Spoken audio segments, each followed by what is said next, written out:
Hi everyone, I'm Hamni. Welcome back to my channel. Today's video will be a financial goals update for the first quarter of 2024. So this year what I'm doing is every 3 months I'll be going through each of my financial goals, and then I'll see which are the ones I want to continue for the rest of the year and which are the ones that needs a little bit of tweaking and which are the ones I may drop if I feel like. So since we are in April, we are already done with the first quarter of 2024. So in the beginning of this year, I set 6 financial goals for myself. The first one was to live under 60,000 rupees each month. The reason was because I wanted to live within my means. I didn't want to live a life where I was spending whatever I was making, because then I would be left with nothing to work on my goals and my aspirations. And also, if I spend all of my money each month, I would be left with nothing if any unexpected expenses came up. But now the question is, did it go according to plan? Was I able to live under 60,000 rupees for the past 3 months? And the answer is no. For the month of January and February, I was able to live within 60,000 rupees. But for the month of March, I budgeted March with more than 60. I budgeted with 65,000 rupees because I knew that there were some expenses that were going to come up in the month of March.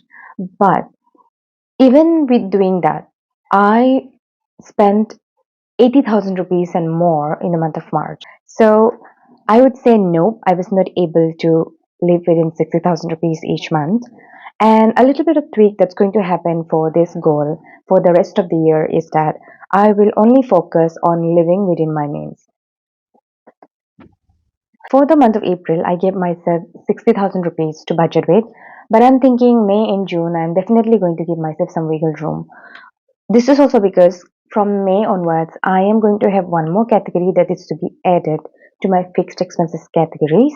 So last Sunday, that was on the 14th of April, I had a reunion with my college friends, and we met after such a long time, and most of them are married, they have their children, and we were just talking and we realized that life seems to be slipping out of our hands. We don't even get time to catch up, and it was so nostalgic. We spent the whole day together, and then we came up with a plan that from now on we would all be contributing 1000 rupees every month into an account, and then we'll plan a trip every year.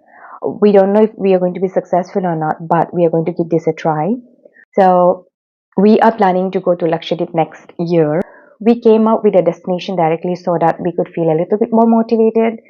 So most of us, we voted for Lakshadweep, and some wanted to go to Jaipur, but Lakshadweep won. So we are thinking of going there maybe next year, by the end of next year.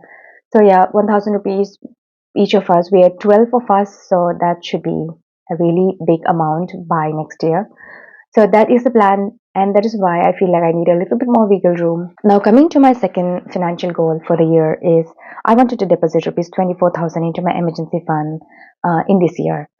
And in order to do that, I plan on allocating 2,000 rupees into my emergency fund each month, and I have been able to do that. These 3 months, I have been able to put away 6,000 rupees into my emergency fund. So, yes, I was able to do this. The third goal was to increase my monthly SIP by 1000 rupees. I started investing last year, and I wish I had started investing a little bit earlier, but it's better late than never. So I thought every year I'm going to increase the amount that I put into investing into the market.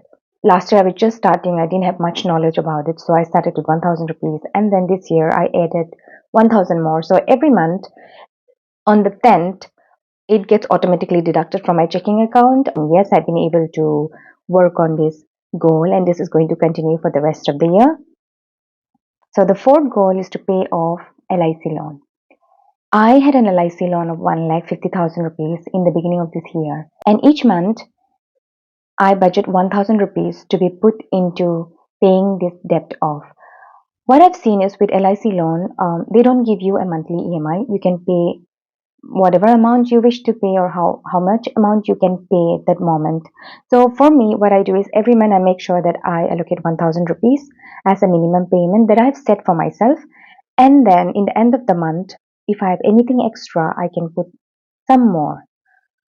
So in the month of January, I paid 1000 rupees. And then by the month's end, I paid another 3,000 rupees, which means in the month of January, I paid a total of 4,000 rupees into my LIC loan. Then in February, I paid the 1,000, which is always allocated every month.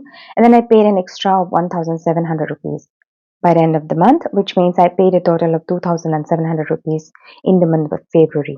And in March, I paid 1,000 rupees, and this is all I could pay because March was very expensive, and so I could not pay anything extra. So when we add this up, I was able to pay a total of 7,700 rupees into my LIC loan in the first quarter, that is January to March. So the beginning balance was 1,50,000 rupees.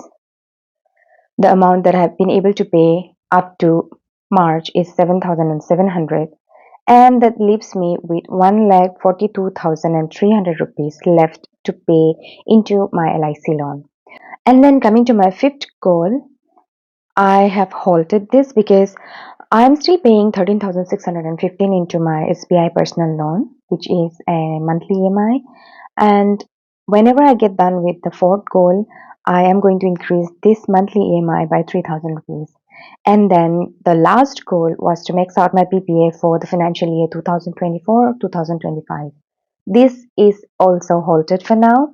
I'll first focus on the fourth one, and then when this is done, I can come to the fifth and then to the sixth. So this is where I am after the first quarter of 2024. I have still a long way to go, and I'll be doing another update after the second quarter of 2024. So this is all I have for today. Thank you so much if you're still watching. I hope to see you soon in my next video. Until then, take care and bye-bye.